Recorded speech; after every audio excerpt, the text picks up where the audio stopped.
ya, hey ya, hey ya, hey ya, hey ya, hey oh, que nanas capten que se manito, oche amane pe matsoen, hey ya, hey ya, que nanas comte nanochi oh, hey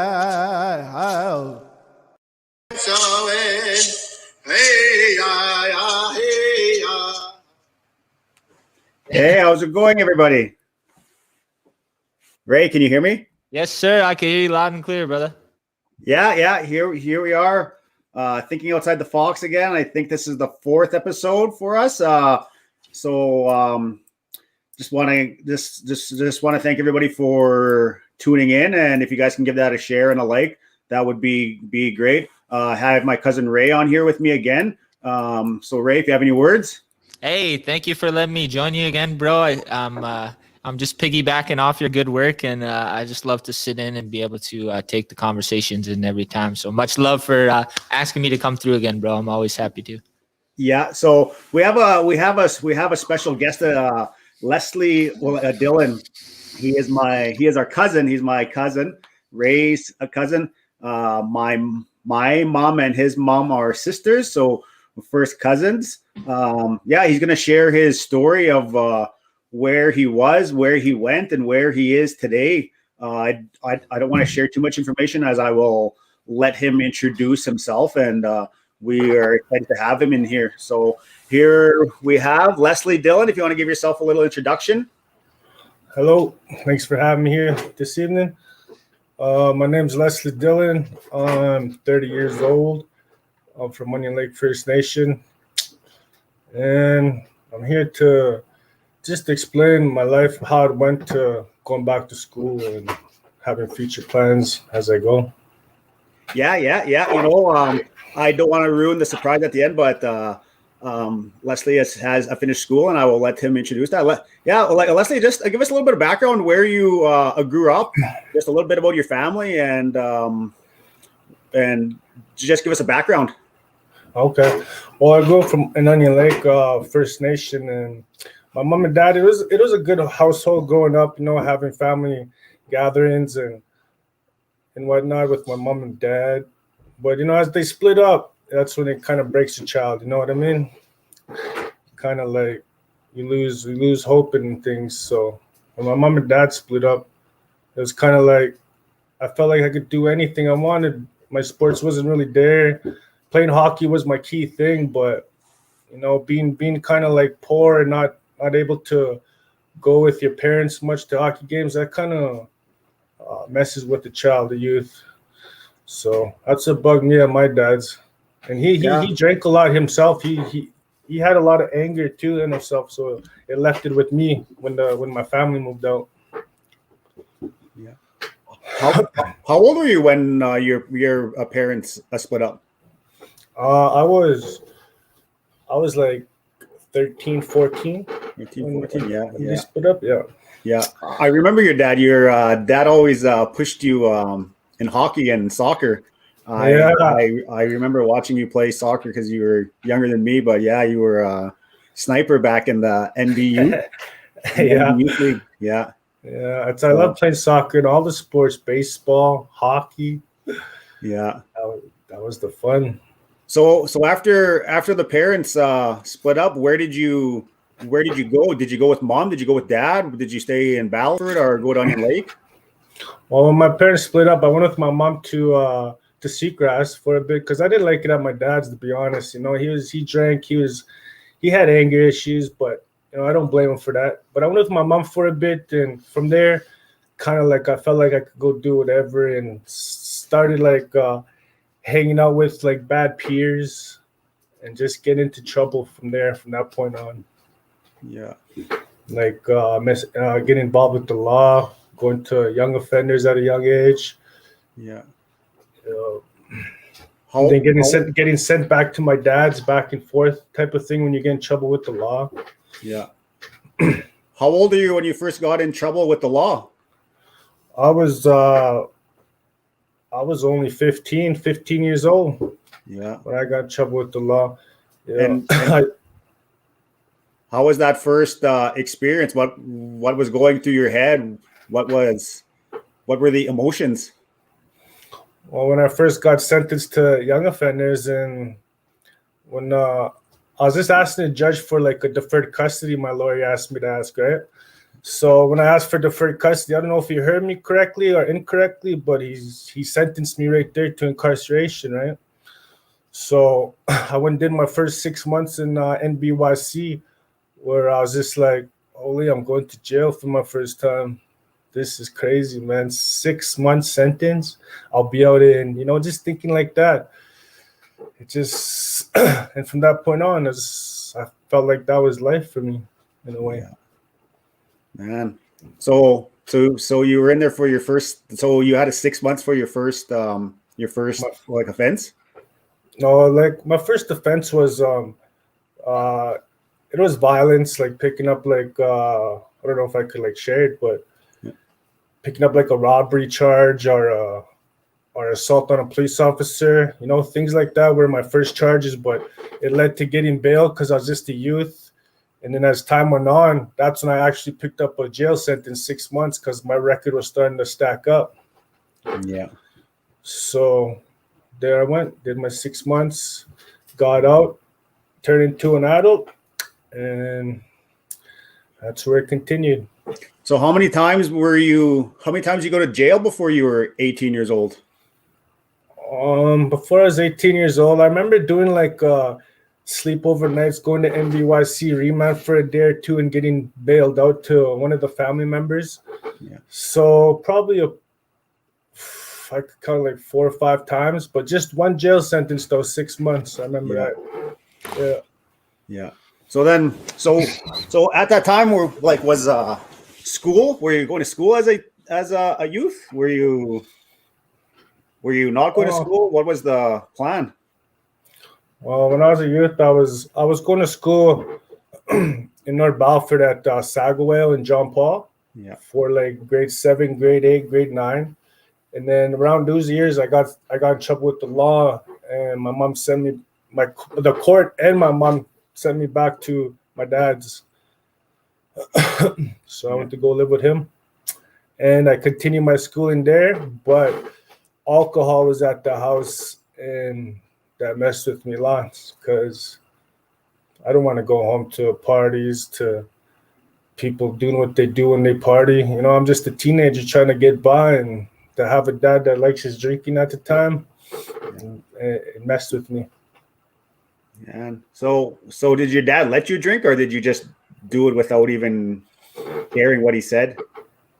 Well, I remember clearly because they'd be drinking at the table, and I'll be like acting like shy, nervous about, what should I ask him? Should I ask him for a drink or not? But just one day, I remember just drinking with my dad, drinking a bottle of Mickey, having a drink, and that's when it continued to start, drinking over and over at my dad's, and just it sucked too when I was going to court in North Balford when they released me to my dad. It sucked that they said that the house was known as a party house, and like that. That's sad to go to court and hear that. Yeah.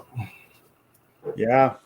So once you're 18, what happened after that? Where did you lead to when you were in that 6 month stint there? Well, after that, I got released, went back to Honey Lake, lived there for a bit, and as I was still around alcohol lots, my dad he didn't quit drinking, so it was still there, right? So I felt like I could do whatever I want, bring parties to the house, or just leave for a couple days and come back. But one day I didn't come back for 5.5 years. So yeah. And all this is just because of alcohol, because alcohol was around me. So I committed violent, non-violent offenses when I was drinking. Yeah. So how many charges have you had in your life? Well, I think from the top of my head, I could think of at least 10 to 15. 10 to 15, eh? Yeah. Yeah. So Sorry, I just got one question. When you were like at that young age, was there any programs that were helping you, or like things that, like school was helping you, or was there any ways that you could kind of find some help, or was it just like nothing here? Are you talking about incarceration, like young offenders? Yeah, like when you're still in young offenders, and were there programs to help you go back, like not go back, or was it just straight to jail? That's it. Well, in young offenders, there's they they they they send you to school in the mornings and the afternoons, but it's not like normal schooling though, as you do on the streets. It's just simple work that you just go. I don't know how to explain it. Like there's module books, I believe, module, but it's not the basic stuff. It's just to go get out of your cell type of thing. It's not like they're teaching you to be the smartest kid on the planet. So it's like to me, it's like a big waste of time, but it's a good time to get out of the cell and go visit and whatnot. yeah. But they weren't. I don't feel like they were helping me to be a better person when I get released. So it was just a checkbox. It was just a checkbox. Yeah, we're offering him some education, and yeah, like he's fulfilling it. But really, yeah, you don't feel like they helped you in that sense? no, I don't feel like that. No, not at all. Yeah. I just feel like they're just doing their job and just having something for us to do. Yeah. No actual real teacher, no actual real learning. Just here's a book and there's your school. Do this for an hour. Yeah.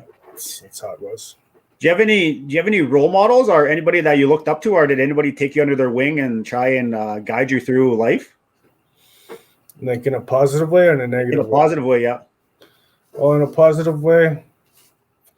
From the top of my mind, my sister Kristen was the only one that I could think of. But other than that, I never had nobody that took me under their wing, as in like, here, man, stay in hockey, man. Like, what are you doing? What are you doing? You know what I mean? Yeah. But from my family, as I grew up, they talked to me in some sense to like, is this what you want to do for the rest of your life? It was hitting me. It was getting to me. Yeah. Yeah. So when you're 18, where did life take you then when you finished that 6-month stint, and then because you're an adult now, right? Yeah.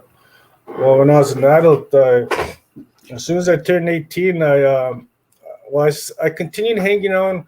Well, I had friends like hockey friends and baseball friends, but as soon as I started getting into trouble, it kind of changed right there. I started hanging out with negative peers, like people that got in trouble, people that drank and acted out in different kind of ways. So I was involved in that, in drinking and committing crimes. And as soon as I turned 18, like maybe gonna be 18 and a half, that's when I picked up a violent charge and went to jail for 5.5 years. Where did you go for those 5.5 years? For the 5.5 years, I went to remand, first of all, to deal with it for like a year or two. So at the time, they were counting double credit. So I got like 2 years off. And then I did another 2 years in Regina Correctional. And as soon as I was getting released, like gonna finish my bit, they brought up some new violent charges from the past. So they charged me with that, and I was going to court, and I copped out to it 2+, and I went to the pen during that bit. Yeah. So you were ready to get out, and then they threw in some old charges at you? Yeah, during that 5.5 years, I had like say about, I was down to my last 8 months, and that was pretty exciting because, like when you do a while in remand and you do a sentence, you're like excited to get out. So 8 months is like just around the corner. So when I was down to my last 8 months, that's when detectives came, charged me with another violent charge, and that's why I continue into court. So I'm assuming the cops probably had you had a reputation with the cops then, hey?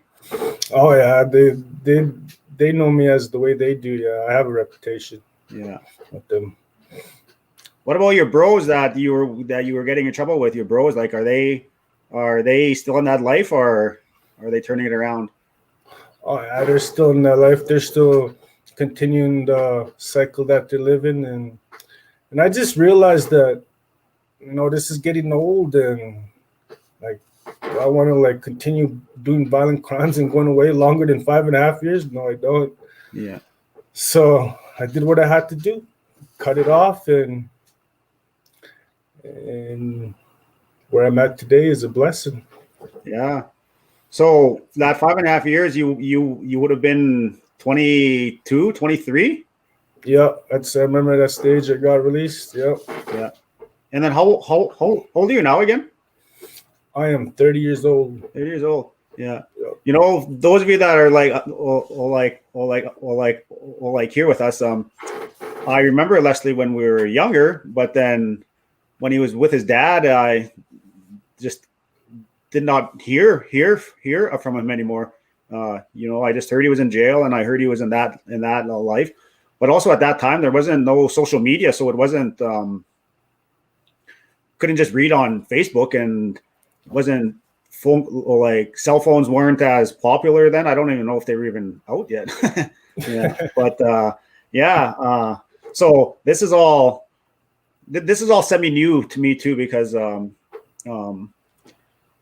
but it's also good to hear, because I've went running with Leslie in the last couple of years when he's been in his healthy journey, and he shared some of his stories too. So I've always looked up to him for that strength, because he overcame so many obstacles in life to where he was, and it's drastically improved to where it is like today, and that's from just a year ago, 2 years ago, right? So yeah. So after, when you're 23 years old, after you finished that a 5.5 sentence there, so you were back out. Where did you go? Oh, when I was back out, I was at a halfway house. They released me to a halfway house. They didn't let me go to my home address, so I had to go to a halfway house and live there for a bit. And I was only there for 1 week at the halfway house. Some gang members got into something at the halfway house, and they considered me that I was part of it.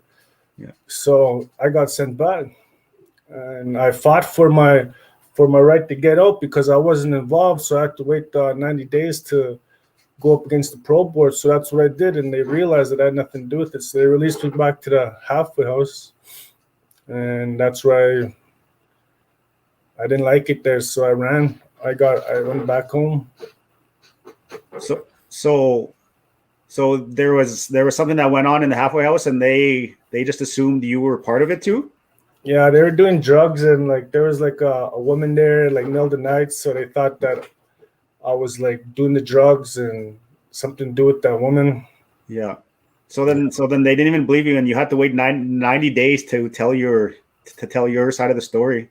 Yeah, to tell my side of the story, to say that I just went for smokes and check your cameras, and they did, and they released me. Man, that's crazy. Yeah. And then you took off after that? Yeah, I took off after that. It was kind of stressful. Just my pro officer was kind of being, I don't know what the word is to say, but every time I go to a meeting, he's a good guy, but when he got me a job, I was working, but then my friend said he could hire me on this different job. So I quit that job the night before, and the next day came, and that ride didn't come for the work. So I called my pro officer and told him I quit my job, but I thought I had a job lined up, and it didn't work out. So he got angry and told me to go see him. So, which I did. And that conversation led to me taking off the following hour. Yeah. How long did you take off for? I only lasted 6 days. And then they found you again? Yeah, they found me again. Yeah. I think it was from my Facebook, because they were parked on the side of the road, and there they were. Oh yeah. So then what happened after that when they found you after those 6 days? After those 6 days? Yeah. Well, I got into when the vehicle I was in didn't stop, so got into a little high-speed chase, and then they arrested me. I wasn't a driver, so they just sent me back for parole violation, and Yeah. and there's another charge for UAL. Yeah, UAL, What's a UAL? unlawfully at large. So that got 30 days got added to my federal sentence. So federal. So you went to the pen? Yeah, I went to the pen there. Yeah. How long were you in the pen for? Well, I only did 2 years, and you do 16 months out of it. So I only did 16 months. Yeah. Can you share a little bit of experience from the pen? How the life was in there? What the rules were? Well, how the guards were to you? Well, the guards do their own thing, right? They're sitting in the dome. It's called the dome, and that's where the guards sit at the table. There's like about 6-10 guards in there, and everybody's on each range around them, but they can't see what they're doing or hear them. So, and it's a gang environment in there. So it's, people get hurt, and they can't hear that until the one goes running to the bars and cries out loud, and which I heard and which I saw, and that's pretty dangerous. Yeah. It's not cool when you hear somebody screaming for their life and calling for their bro. What goes through your mind when you would hear that? When I heard that, like when I knew these guys, and for me to know that something was gonna happen was kind of like, wow, because the guys that did it asked me to help out, which I didn't want to. So, and then they just started cutting them, beating them, and when you see them coming out of their cell and they're walking towards the guards, you can't do nothing. You just walk in, do your time, because their time's done here. You know what I mean? Yeah. It's gang. It's all it is in the federal. It's gang. Yeah. Did those people come to you just because of your violent history, or because of the size? Like, if you want to tell the viewers like how big you are, because you're not average. Not average. Man size, yeah. What do you mean by that? I'm not average. Like, how tall are you, and like how much did you weigh when you were at that time? Oh, well, when I first started that time, I was like slim. I wasn't thick or big. Started like working out heavily. Yeah. I was just considered a young man doing a federal bid, just like any other young dude in there, and that's all there is young people. Yeah. How tall are you again? Right now I'm 6'1", 6'2", 6'1". Yeah. And then I was 300 pounds one time, but now I'm like 250 maybe. Yeah. 40. 250 pounds of muscle now, hey? Yeah. Yeah. Building that muscle up so my son could have someone to look up to. Yeah. So you were in there for 16 months then, hey? Yep. Yeah. And then how was that with your with your family, like with mom and dad, like your sisters? Well, my mom and my sisters were always there. They'll come visit me.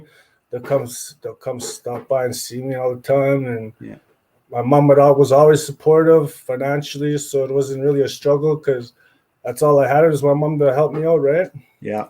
She helped me out with like the things I needed on inside, a TV, clothes, you name it. Pen pack, it's called.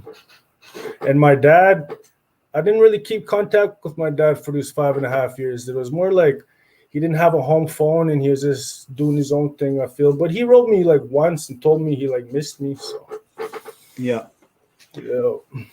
So when you finished your time in the federal prison there, where did you go after that? Because you're about 22, 23, hey?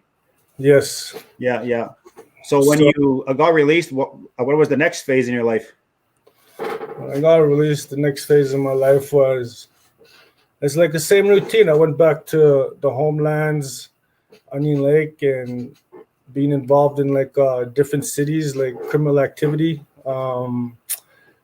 So I ended up doing another correctional bit for 18 months, I believe was next.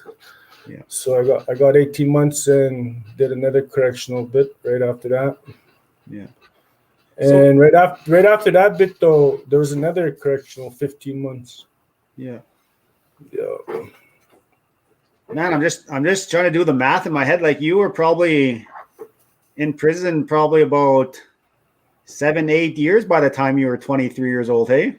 Yeah, man. It's basically where my where like because I got like having no education, no experience, no driver's license. That's because I was in jail those years. You know what I mean? I could have worked on myself, but Yeah. it didn't work out like that. So is it? Why is it hard to get out of that life? Like what always sucked you back in? Well, just not wanting to be home because there was alcohol there. That was my point. Like I didn't want to be home, so I just went out and hung out basically, Yeah. yeah, and got in trouble, as I could say. Yeah. So And yeah. yeah, just didn't want to be at my dad's as much. That's all. Yeah. So then after you got picked up for that other 18 months, what happened after that? Like when you released from that other 18 months there? That 18 months, I went back to Onion Lake because that's my home, right? So Yeah. went back there, and that's an environment that I started getting involved in trouble because a lot of people from there get in trouble, and I'm one of them, right? So, and I picked up another 15-month bit, Yeah. and I went back to jail. Oh, so after the 18 one, you got another 15-month one? Yeah, Yeah. Yeah. So you're probably about 26 at the time, 25, I'd say. yeah, I'll say about there, correct? Yeah, yeah. So where was the turning point to where you stopped that life, where you wanted to turn it around? Like where was the mentality? Well, what was going through your head to finally? It was always there, like throughout the time I did time. It was like I didn't like it. I didn't like doing time, staying away from family, doing what the guards want you to do when to lock up. I didn't like that much, but it was just a cycle: drinking, getting involved with your friends, and picking up a criminal offense. That's just what the cycle was. And to this day, like the friends I grew up with still do it. Like it's not changing. But for me to say that's enough, well, around that time I met my fiance, so that was probably like 26, 27. And I just felt like she believed in me and just saw something in me that I could be, which I knew. So I just went with it and started going to school. So how did she start to support you? What was the words or the actions that gave you that support or that love? Like, was there anything specific that said, "Hey, this is where I want to be. This is who I want to be with"? Well, just like going to school, she told me I should should just go to school. So right then and there, I was like, you know what, I should, man, because being separated from somebody, like from your family, for example, that hurts you deep down. So if I get separated from her, like I did a couple times already, and go to jail, that hurts the person on the inside when you're in jail. Yeah. So where did you go to? So when you went back to school, this is back to high school, right? Yep. Yeah. So where did you go back to high school? Like where was the institution of school?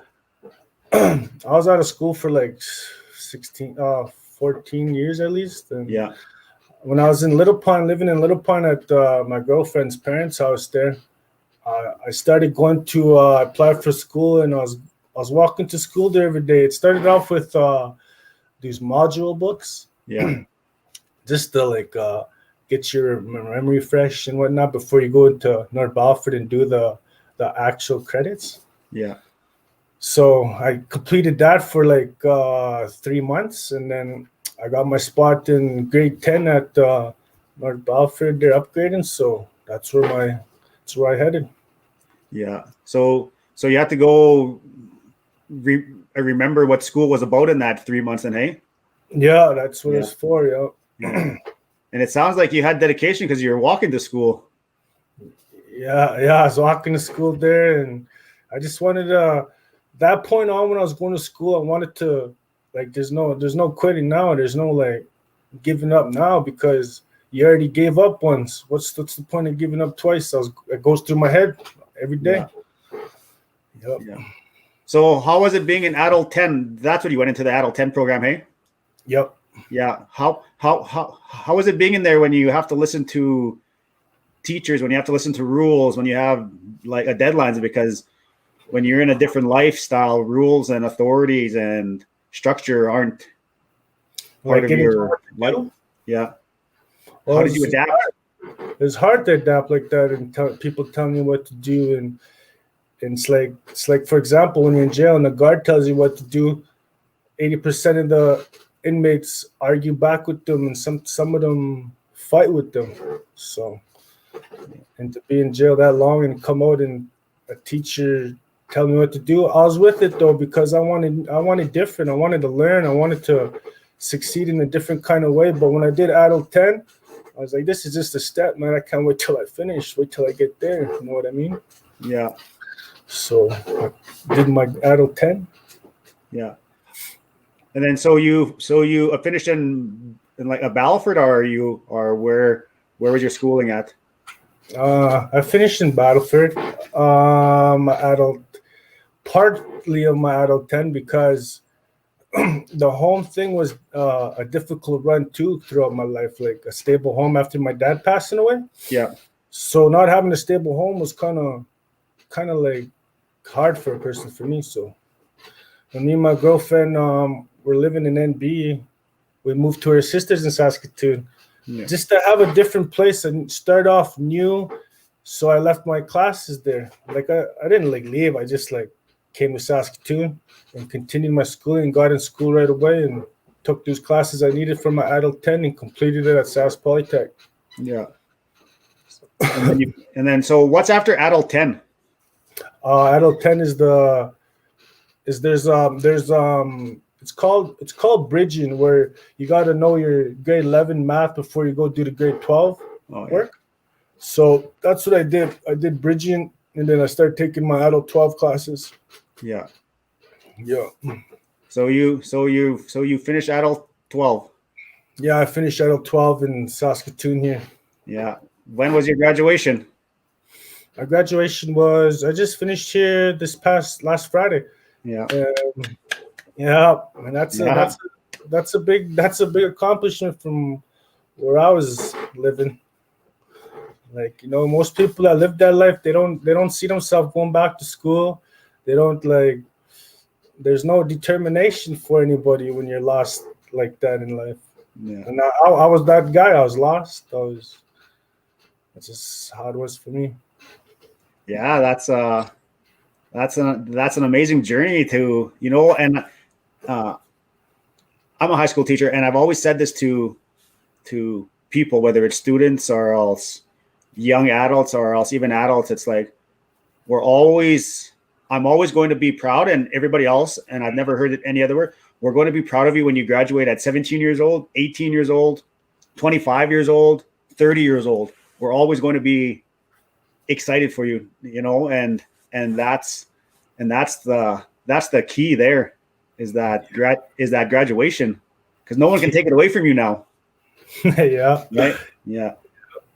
So do you have plans to go with after your high school graduation? What's the next step now? Well, my next step is to at Sask Polytech to get into my plumbing and pipe fitting course that I'm getting into. Oh, so you're already accepted in there? Yeah, I'm already accepted into that. I just gotta get my band to help me out. Yeah. Know that I'm going to school, so that's the next step. Man, that's amazing to even get through graduation during COVID and just even regular school, man. So it's even more of an accomplishment. Yeah, it was a challenge, very challenging, I tell you that, but it's probably online learning, hey? Yeah. For the next step here? No, like just during this COVID time, was it lots of online learning or on the computer? Oh yeah, there's a lot of online learning. Instructor tell you what to do, and then you go on your own and do it. Nice, man, nice. So tell us just a little bit about your family. Your what's the inspiration there? What's the background? Where's the goals? As me and my fiance and my son. Yeah. Um, well, when my son came into life, like I was excited when she was pregnant, so that was like for me to have a son on the way, that's like a blessing right there. So I started having like different thoughts, like I gotta finish school, man. I gotta finish school for my son. And when he was born, I started like getting into exercising more Yeah. because when you're incarcerated, you go work out no matter what. But when my son was born, that motivated me 10 times more. So I did a lot of running, working out, and I'm gonna continue for my son. So as long as my son's here with me in this life, I'll be continuing to live as healthy as my life got right now in the past 4 years. Yeah. That's great. How do you balance so what's a regular day? Or like how does that work? School, gym, family time? How do you balance it? What's the regular day look like in your life? When I start to school, I'll get through my school, and then I'll start go for a run. I'll go started off with 5K kilometers, and going from there to going to the gym in the evenings, and then going back home to my son and my wife, where they're the best supportive people for me. So she and him just like they didn't mind. She didn't mind. So that's the best support I could have. Yeah, that's amazing. Mm-hmm. You should encourage Ray to get in a 5K run. Oh, come on, Ray. You got to get up there. Hey, man.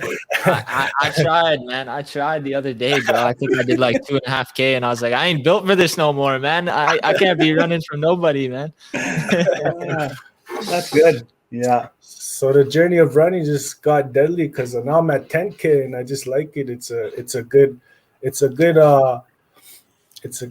feeling because I dealt with anxiety throughout when my girlfriend was pregnant. I kind of like I felt worried for her, like like the lifestyle I live. Like, what if something happened to me and she's a single mother with no father, right? That's the kind of thoughts I had. So I had to like do something about it and just be there for them. And this is me living a healthy lifestyle, just working out, going to school, not drinking, being sober. That's where my head's at. How long you been on your healthy journey? Sober, clean. Well, I've been like, I'm not gonna lie. Before my son was born, I must have like drank like 6 beer, but that was like.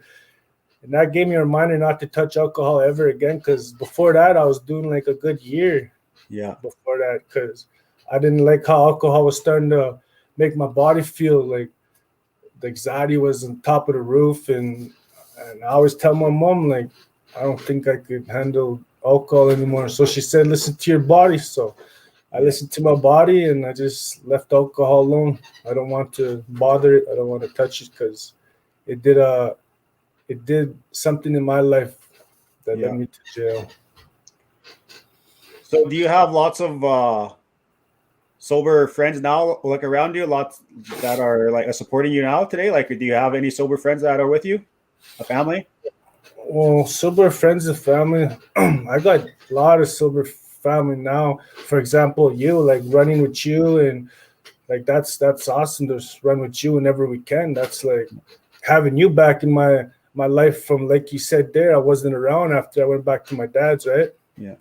So having you around me is a blessing too, because I ain't got much positive people out there in my life that are doing the same thing. Yeah.